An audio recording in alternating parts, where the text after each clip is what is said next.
다 함께 하나님의 말씀을 보도록 하겠습니다. 요한복음 4장 13절부터 18절까지 말씀입니다. 요한복음 4장 13절로 18절까지 말씀인데요. 우리 한 목소리로 읽어볼게요. 여러분 혹시 핸드폰에 성경 어플 다 깔려 있어요? 그러면 핸드폰 성경 어플을 함께 봤으면 좋겠어요. 왜냐하면 이 본문을 다루기 위해서 읽는 거는 13절부터 18절까지 읽지만 4장 1절부터 조금씩 이제 보면서 말씀을 전하고자 해서 핸드폰으로 봐주시면 좋을 것 같아요. 13절부터 18절까지 한 목소리로 읽겠습니다. 예수께서 대답하여 이르시되 이 물을 마시는 자마다 다시 목마르려니와 내가 주는 물을 마시는 자는 영원히 목마르지 아니하리니 내가 주는 물은 그 속에서 영생하도록 솟아나는 샘물이 되리라. 여자가 이르되 주여 그런 물을 내게 주사 목마르지도 않고 또 여기 물 기르러 오지도 않게 하옵소서. 이르시되 가서 내 남편을 불러오라. 여자가 대답하여 이르되 나는 남편이 없나이다. 예수께서 이르시되 내가 남편이 없다 하는 말이 옳도다. 너에게 남편 5이 있었고 지금 있는 자도 내 남편이 아니니 내 말이 참되도다. 아멘. 이 스토리는 아마 여러분들 정말 많이 들은 스토리일 거예요. 그렇죠? 그리고 우리 또 교사로 섬기셨던 선생님들 공과 공부 시간에 한 번씩은 꼭 다뤄봤을 본문일 것 같아요. 그런데 오늘 말씀을 통해서 하나님께서 우리에게 무엇이라 말씀하시는지 함께 제목을 읽어볼까요? 함께 읽어보겠습니다. 시작. 예수님이 먼저 우물가에 앉아 계셨다라는 제목으로 하나님의 말씀을 전하도록 하겠습니다. 오늘 이 설교 제목을 봤을 때 키포인트, 핵심 단어가 뭐인 것 같으세요? 먼저 계셨다. 와, 그쵸, 맞아요. 먼저 예수님께서 우물가에 앉아 계셨다라는 게 핵심 포인트입니다. 역시 센스가 좋으시군요. 예수님께서 먼저 우물가에 앉아 계셨다라는 제목으로 하나님의 말씀을 전하도록 하겠습니다. 하나님께서 사람을 창조하실 때 하나님의 형상으로 창조하셨어요. 우린 지금 하나바이블을 통해서 기독교 세계관에 대해서 계속 다루고 있죠. 그 중에서 인간론이라고 얘기하는 그 부분에 있어서 성경에서 강조하는 게 뭐냐면 하나님의 형상을 굉장히 강조합니다. 하나님의 형상이라 하면 너무 추상적이에요. 그렇죠? 하나님의 형상이 뭘까? 여러분, 하나님의 형상이 뭘까요? 라고 질문하면 하나님의 형상이 하나님의 형상이죠 라는 생각이 많이 들 거예요. 하나님의 형상은 3가지의 요소가 있습니다. 지, 정, 의입니다. 지식, 감정, 의지예요. 이 3가지가 하나님의 형상 안에 들어있거든요. 그런데 여러분, 기독교 세계관을 배우면서 우리가 계속 강조하는 포인트가 뭐냐면 하나님께서 사람을 하나님의 형상으로 창조하신 건 맞아요. 그런데 이게 죄로 인해서 박살났어요. 그리고 죄로 인해서 하나님의 형상이 깨져버렸고 왜곡이 되어버렸어요. 지식과 감정과 의지 자체가 죄로 인해서 완전 박살나버렸어요. 그래서 우리가 하나님을 위해서 어떤 열심을 가지고 나 이건 주님을 위해서 뭔가를 하겠다라는 의지를 발휘해도 그 의지 자체가 이미 박살나버렸기 때문에 하나님께서 원하시는 순전한 모습으로 갈 수가 없어요. 왜요? 죄가 하나님의 형상을 박살내 버렸기 때문에. 그러면서 이 하나님의 형상 가운데 하나님께서 무엇을 주셨냐면 하나님만을 바라보고 하나님과 교제하고 하나님의 사랑으로만 채울 수 있는 갈망을 주셨거든요. 하나님의 형상 가운데 하나님께서 갈망을 주셨단 말이에요. 그런데 이 갈망 또한 죄가 박살내 버렸어요. 그리고 갈망의 방향을 하나님으로 향하지 못하도록 막고 누구를 향하게 만들었냐면 내 자신, 다른 것들을 향하게 갈망의 방향이 뒤틀려 버렸습니다. 그리고 이 갈망을 우리가 오늘날 살아가는 시대 가운데서는 계속 주입시킵니다. 사회가 이런 갈망을 요구하도록 만듭니다. 조금 어려운 말이 될 수도 있지만 이걸 주입된 갈망이라고 이야기를 하거든요. 너네들이 사회생활을 하려면 이 정도 학교는 나와야 돼. 이 정도 나이가 됐을 때 이만큼의 연봉은 벌어야 돼. 이런 사람을 만나야 돼. 이런 사람을 만나서 가정을 꾸려야 돼. 인생의 40대, 50대가 되면 이 정도의 자산을 가지고 있어야 돼라는 주입된 갈망이 사람들을 비참하게 만들고 힘들게 만들어 버립니다. 그런데 더욱 문제가 뭐냐면, 더욱 속상하고 안타까운 것은 대부분의 현대인들이 이 주입된 갈망에 대한 인식도 없고, 자기가 원래 하나님을 향하도록 하나님께서 창조하신 그 창조의 본래 모습을 생각하지도 못하게 사회가 그렇게 인간을 그렇게 만들어가 버린다는 거죠. 나는 하나님 앞에서 어떤 존재인지, 그리고 내 안에 근원적인 갈망이 무엇인지 생각하지 못하도록 사회가 계속 그렇게 주입된 갈망을 사람들에게 강요해요. 여러분, 릴스를 보거나 쇼츠를 보거나 광고를 보면 다 주입된 갈망이라고 보시면 돼요. 이 주입된 갈망이 깊어지면 결국 남는 건 딱 한 가지입니다. 소외감. 그래서 그 주입된 갈망이 커지다 보면 나는 뭐지? 정체는 모르겠는데 내 안에 씁쓸함과 고독과 외로움과 이런 것들이 막 몰려오다가 많은 사람들이 스스로 생을 마감하기도 하고 아예 손을 놔버리기도 하는 이런 사회를 우리가 살아가고 있습니다. 그런 사회로 핵심되는 단어가 뭐냐면 우물이에요. 우물이요.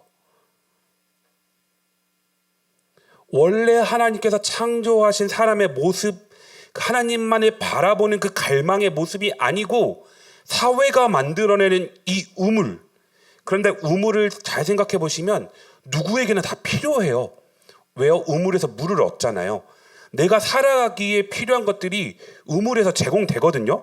다 필요한데 오늘 말씀을 보면 예수님께서 그거의 존재를 완전히 뒤바꾸시는 장면을 보여주고 있어요. 그래서 먼저 말씀을 시작하기 전에 두 단어를 좀 먼저 말씀을 드리고 시작을 할 건데, 프레아르라고 한번 써주실래요? 프레아르가 프레어이에요. 아르가 우물이라는 단어이고요.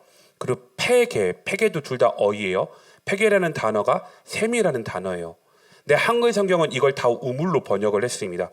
예수님은 이 여인에게 찾아가셔서 샘의 근원을 주겠다라고 계속 폐계를 말씀하시는데 이 여자는 프레아르 속에 녹아져 있어요. 이걸 통해서 오늘 말씀을 좀 보도록 하겠습니다. 이 프레아르라고 불리는 이 우물은 여러분 이거예요.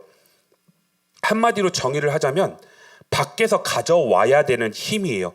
좀 더 쉽게 말하면 이런 거예요.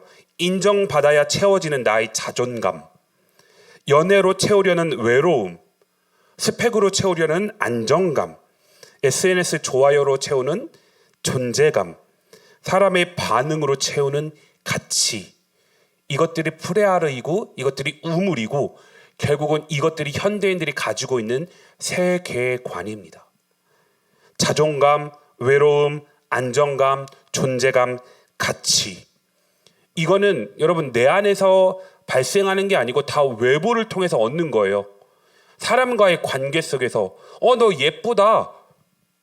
자존감이 올라가죠. 너 참 좋은 사람인 것 같아. 사랑을 주고받으면서 나의 외로움이 만족되는 것 같아요. 좋은 직장을 얻으면, 돈을 많이 벌면 내 생활이 안정되는 것 같아요. SNS에서 좋아요를 많이 누르면, 많이 받으면 나의 존재감이 올라가는 것 같아요. 사람들이 나를 볼 때 너 되게 좋은 사람이라고 얘기를 하면 가치가 굉장히 높아지는 것 같아요. 이런 요소들은 다 외부에서 옵니다. 그런데 외부에서 오는 이 요소들이 여러분 줄어들기 시작하면 우리는 엄청 힘들어해요. 고통스러워해요. 연예인들이, 죄송하지만 연예인들이 마약을 하거나 아니면 여러 가지 약물에 빠지거나 목숨을 스스로 끊는 이유가 뭐죠? 대중으로부터 인기를 받을 때는 자기의 존재감이, 자존감이 굉장히 높아지는 것 같지만 인기가 식어버리면 나는 사람들에게 쓸모없는 사람인가? 무가치한 존재인가? 이러한 프레아르, 자기만의 우물, 자기만의 세계관에 빠져서 거기서 헤어나오지 못하기 때문에 결국은 비극적인 선택을 하는 걸 많이 보죠, 우리는. 그런데 예수님께서는 이런 사람들에게 뭘 주시겠다라고 말씀하시는 거냐면 폐계, 샘을 주시겠다라고 말씀하세요. 샘은 안에 사람의 내부에서부터 솟아나는 힘입니다.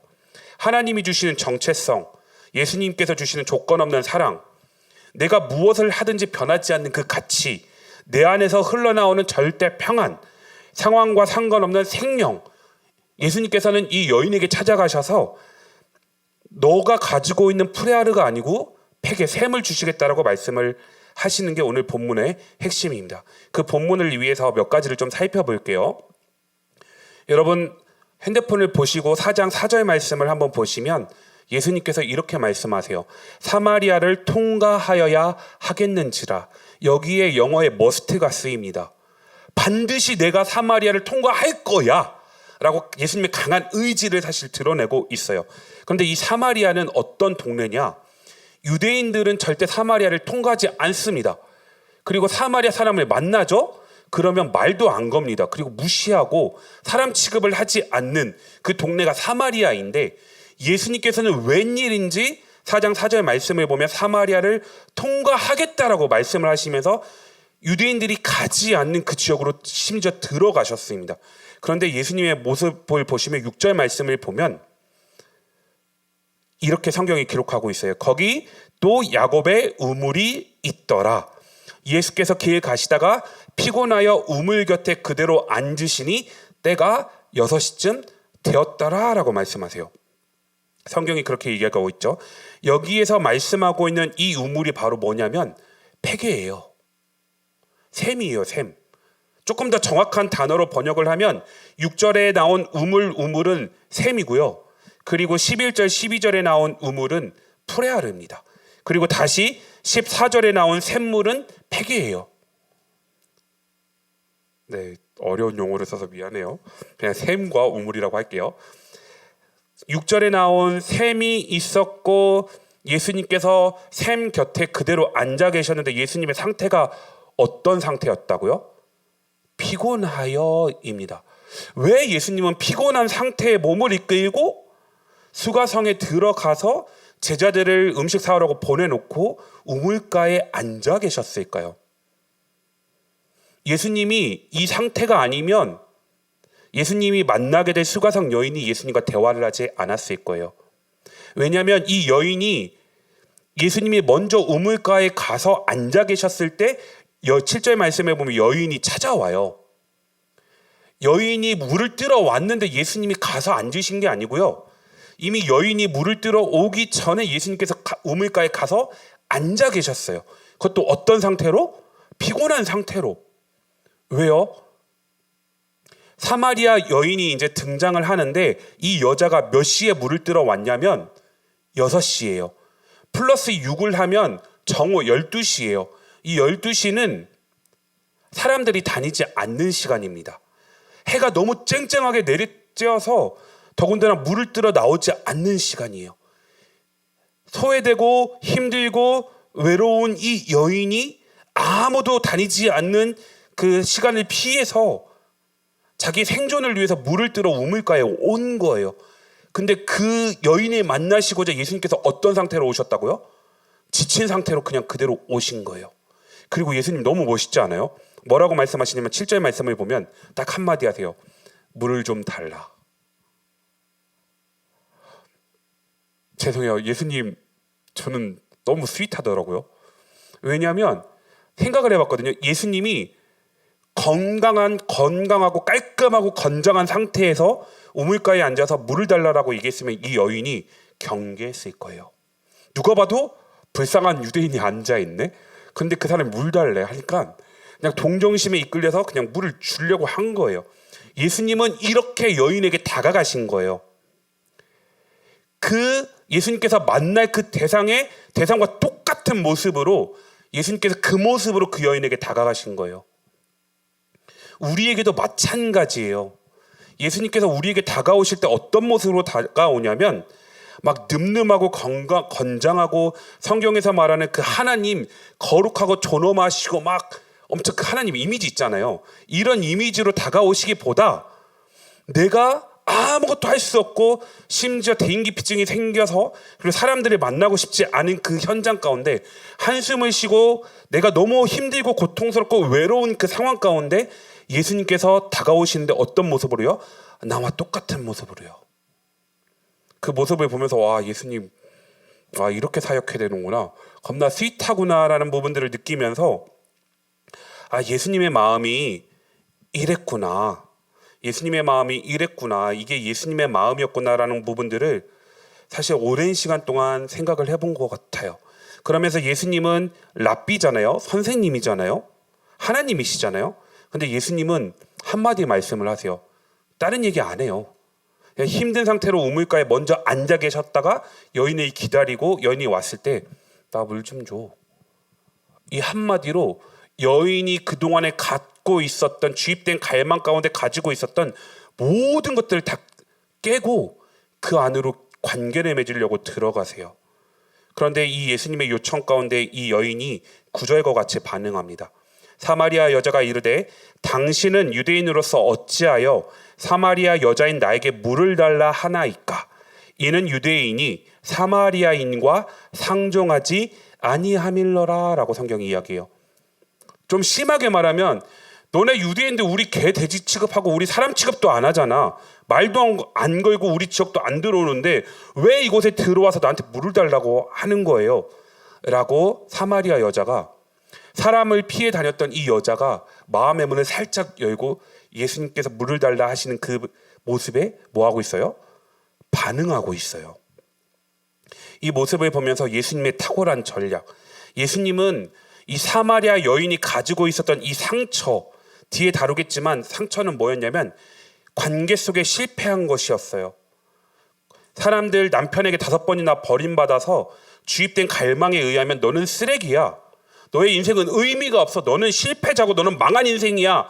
주변 사람들의 손가락질하는 것들이 너무나 힘들고 고통스러워서 그 사람들을 다 피해서 12시에 우물가에 왔던 이 여인, 그 여인이 가지고 있었던 깊은 상처를 예수님께서는 드러내지 않으셨고 그냥 그 상처 가운데 함께 서 계시고자 먼저 우물가에 와서 앉아 계셨어요. 그러면서 물을 달라라고 말씀하셨고 이 한마디로 여인의 마음을 여시고 여인과 대화를 하고 있죠. 그런데 여러분 잘 보세요. 예수님의 물을 달라는 요청 가운데 여자가 11절과 같이 이야기하잖아요. 9절과 같이 이야기하잖아요. 왜 나한테 말 걸어요? 라고 하면서 10절에 예수님께서 뭐라고 말씀하시냐면 예수께서 대답하여 이르시되 내가 만일 하나님의 선물과 또 내게 물을 달라 하는 이가 누구인 줄 알았더라면 내가 그에게 구하였을 것이요 그가 생수를 너에게 주었으리라 라고 말씀을 하세요. 여러분 잘 보세요. 이 문맥이 지금 맞다라고 생각하세요? 어떻게 생각하세요, 회장님? 예수님과 여인이 대화하는 게 결이 맞다라고 생각하세요? 서로 다른 얘기하고 있지 않아요? 그렇지 않아요? 사마리아 여자는 그냥 말 그대로 프레아르 우물에서 나오는 그 물에 대한 얘기를 하는데 예수님은 샘에 대한 얘기를 계속 하고 계세요. 왜 이러셨을까요? 그런데 이렇게 예수님께서 하나님의 선물과 너한테 물을 달라는 존재가 누구인지 알았으면 네가 바로 알아봤을 건데 라고 말씀하신데 11절에 여자가 또 뭐라고 얘기하냐면 여자가 이르되 주여 물 기를 그릇도 없고 이 우물은 깊은데 어디서 당신이 그 생수를 얻게 싸움나이까? 예수님께서 말씀하시는 그 말씀의 의도를 알아차지 못하고 여전히 자기 세계 안에 갇혀서 우물에서 물 깃는 얘기를 하고 있어요. 그런데 더 과간인 건 이게 깨지지 않아요. 이 우물에 대해서 물을 깃는 얘기를 하는 것이 예수님께서 끊임없이 이걸 사실 교묘하게 자극을 하시는데 이 여자는 이게 깨지지 않아요. 그러면서 12절에 이렇게 얘기합니다. 우리 조상이 이 우물을 우리에게 주셨고 또 여기서 자기와 자기 아들들과 짐승이 다 마셨는데 당신이 야곱보다 더 크니까. 예수님께서 말씀하시는 그 말씀의 의도를 깨닫지 못하고 여전히 우물 얘기를 하면서 야곱보다 당신이 더 큰 사람이에요? 라고 하다가 예수님께서 13절에 또 이 여자와의 대화와는 다르게 또 이런 얘기를 하시죠. 예수께서 대답하여 이르시되 이 물을 마시는 자마다 다시 목마르려니와 14절 내가 주는 물을 마시는 자는 영원히 목마르지 아니하리니 내가 주는 물은 그 속에서 영생하도록 솟아나는 샘물이 되리라 라고 말씀을 하시면서 여인에게 계속 한 가지를 알려주고 싶어 하고 계시죠. 그러면서 15절에 드디어 여자가 이 예수님의 말 가운데 정확하게 무슨 말인지는 깨닫지 못했지만 반응을 해요. 뭐라고 반응하냐? 여자가 이르되 주여 그런 물을 내게 주사 목마르지도 않고 여기 또 여기 물을 기르러 오지도 않게 하옵소서라고 여자가 고백을 해요. 근데 이 말씀을 어제 그 순장교육 시간에 이 얘기를 하다가 저는 몰랐거든요. 그러니까 한글 성경을 읽을 때는 여자가 이 심경이 변한지 몰랐는데 순장님 한 분은 이걸 느끼셨더라고요. 그래서 제가 그랬죠. 나보다 낫다. 진짜 와 신기하게 저는 몰랐어요.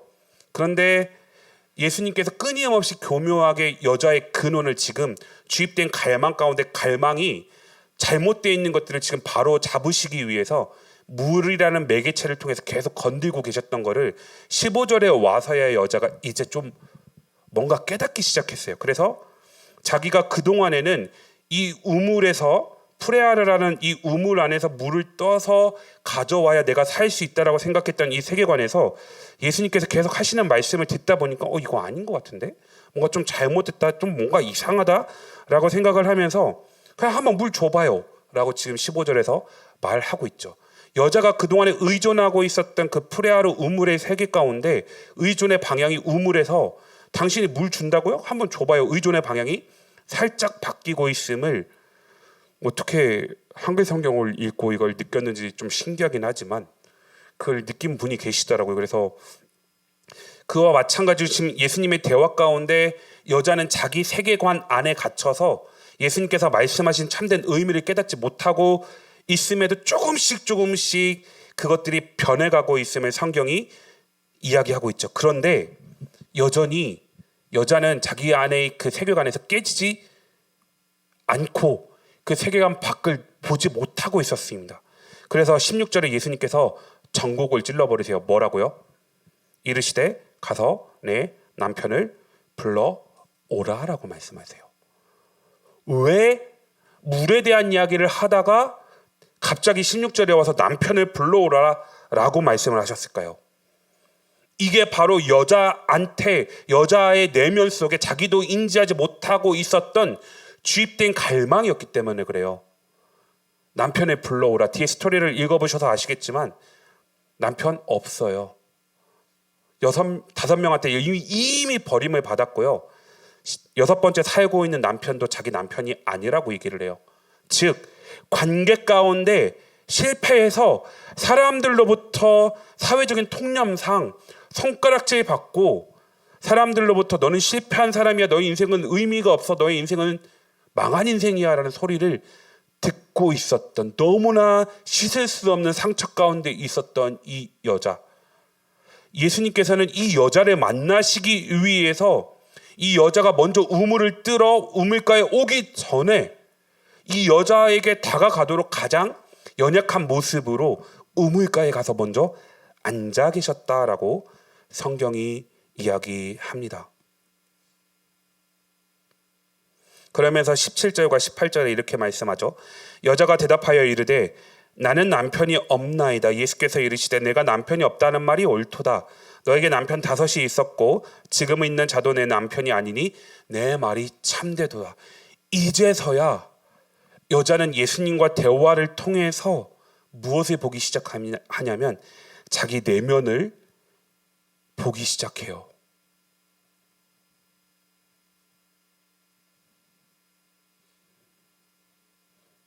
내 안에 있었던, 내 근원 안에 있었던 갈망이 무엇인지 알지 못한 채 상처투성이로만 살아가고 있었던 이 여인이 이 예수님과의 대화 속에서 이제서야 자기의 근원에 있었던 깊은 그 상처를 보기 시작합니다.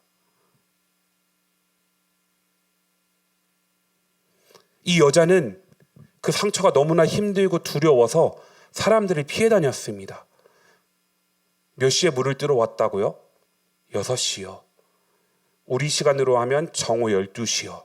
사람들이 움직이지 않는 그 시간에 모든 사람들을 다 피해서 우물가에 살아야 하기 때문에 그래도 살아야 되겠으니까 상처를 입은 모습으로 그 우물가에 와서 물을 뜨고자 왔을 때 예수님은 이 한 명의 여인을 살리시고자 사회적인 통념과 관습 모두 다 깨버리고 사마리아를 통과하여야 하겠는지라.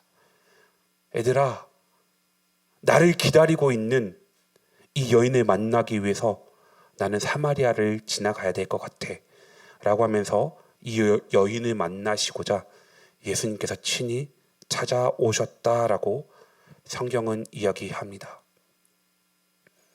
그런데 여러분, 이 말씀을 묵상하면서, 이 말씀을 생각하면서 이게 비단 사마리아 여인만의 모습일까?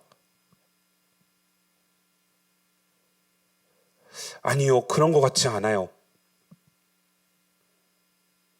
어떻게 보면 내가 사마리아 여인이고 우리가 사마리아 여인인 것 같아요. 왜냐하면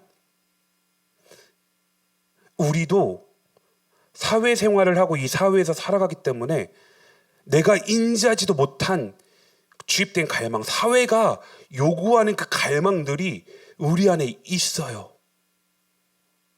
그래서 진정한 평안과 진정한 행복, 진정한 안식과 진정한 기쁨을 사실 다른 것에서 찾고 있습니다. 사람들에게 인정받고자 살아가는 그 모습, 누군가에게 인정받고자 나 자신을 갈아넣는 모습들, 연애에서 좋은 사람을 만나고 그 사람에게 내 사랑을 표현하고 사랑을 받으면 나의 이 외로움이라는 감정이 해소가 될 거야. 내가 좋은 직장을 가서 일을 하면 나의 삶 가운데 안정감이 찾아와서 나는 행복할 거야. SNS를 통해서 다른 사람들이 나에게 좋아요를 눌러주면 나는 많은 사람들에게 존중받고 나의 존재감은 높아지는 것 같은 그런 생각들, 이런 부분들이 저마다 다 있습니다. 근데 다시 한번 말씀드리지만 죄는, 그리고 이 세상은, 그리고 마귀의 최고의 전략은 이러한 갈망의 방향이 하나님으로 향하는 것이 아니고 죄로 인해서 왜곡된 갈망 가운데 빠지게 만들어서 우리가 하나님을 향하는 갈망을 갖지 못하도록 만드는 사회를 살아가고 있습니다. 그리고 나 혼자만의 시간이 되었을 때,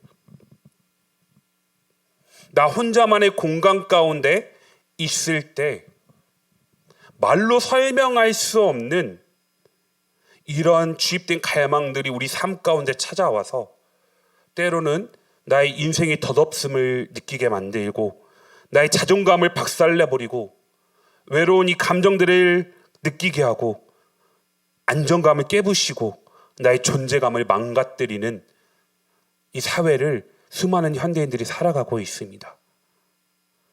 그런 사회 가운데 오늘 말씀의 제목, 예수님이 먼저 우물가, 내가 그동안에 이것만 있으면 행복할 거야 라고 추구했던 그 우물가에 예수님께서 그거 아니야, 너에게 참된 기쁨과 참된 행복과 참된 평안은 너가 추구하는, 그리고 사회가 너에게 요구하는 그것에 있지 않고 나에게 있어. 내가 그것을 너에게 주고자 너의 삶 가운데 먼저 들어와 있어 라고 말씀하고 계시는 거죠. 어쩌면 현대사회를 살아가고 있는 현대인들이 모두 사마리아인인 줄도 모르겠습니다. 사실 저 역시도 그런 것 같아요. 그런 삶 가운데 내가 예수님을 찾아야 된다라고 많은 사람들이 생각을 해요. 내가 신앙적인 열심을 가지고 열심히 예배에 참여하고 기도하고 찬양하고 열심히 큐티하고 말씀 읽고 살아야 하나님께서 나를 만나 주신다라고 생각을 하지만 오늘 본문의 말씀은 그렇게 얘기하지 않아요. 너가 나를 찾기 전에 내가 너의 곁에 먼저 가 있었어. 그럼 우리에게 필요한 건 뭘까요? 예수님을 발견하는 겁니다. 그 예수님 어디 계신데요? 우물가에 계세요. 그 우물이 무엇인데요? 여러분들이 일상에서 살아가는 삶의 현장입니다. 그 현장 가운데 누가 먼저 와서 앉아 계셨다고요? 예수님께서요. 여러분이 일하는 그 직장 가운데, 일터 가운데, 함께 있는 가정 가운데 이미 예수님께서 먼저 가서 앉아 계셨어요. 그렇게 예수님께서 먼저 찾아오시고 우리에게 뭘 하고 계시냐면 노크하고 계시는 거예요. 네, 반주해 주실래요?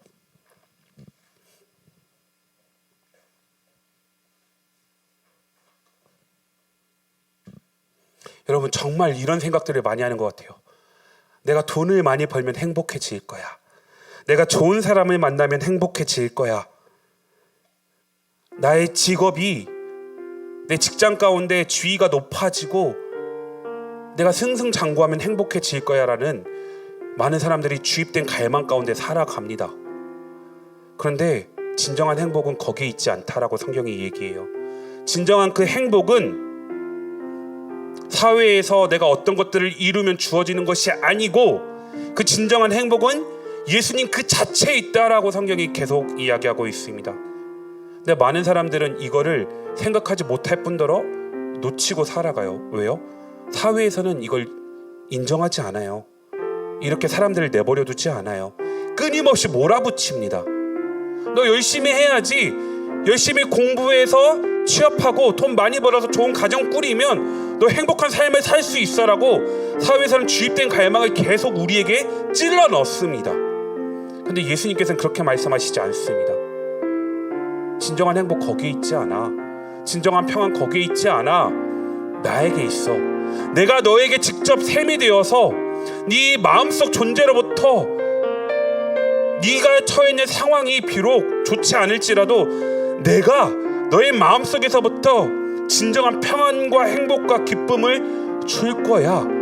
그걸 위해서 내가 먼저, 너가 나를 찾기 전에 내가 먼저 우물가에 가서 너를 기다리고 있었어 라고 예수님께서 말씀하시는 거죠. 여러분, 그럼 우리가 해야 될 건 딱 한 가지 남습니다. 나의 일상 가운데 먼저 찾아오신 그 예수님을 뭐 하는 거요? 발견하는 거요. 그러면 내 일터가, 우리 가정이, 내 직장이, 내가 속한 그곳이 예수님을 만나는 장소가 돼요. 이번 한 주를 살아가면서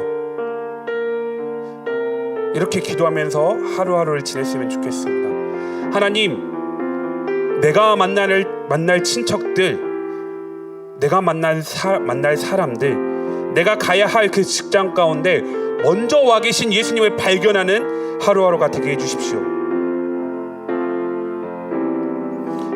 하나님, 나의 영안을 열어주시고 나의 눈을 열어주셔서 나이가 가지고 있었던 그 세계관 밖에 이미 먼저 와 계신 그 예수님을 발견하는 한 주가 되게 해주십시오. 그리고 예수로만 충만할 수 있는 한 주가 되게 해달라고 이 시간 우리 함께 기도하고, 제가 기도하고 축도로 예배 마치도록 하겠습니다. 함께 기도하도록 하겠습니다. 사랑의 하나님 아버지, 고맙고 감사합니다.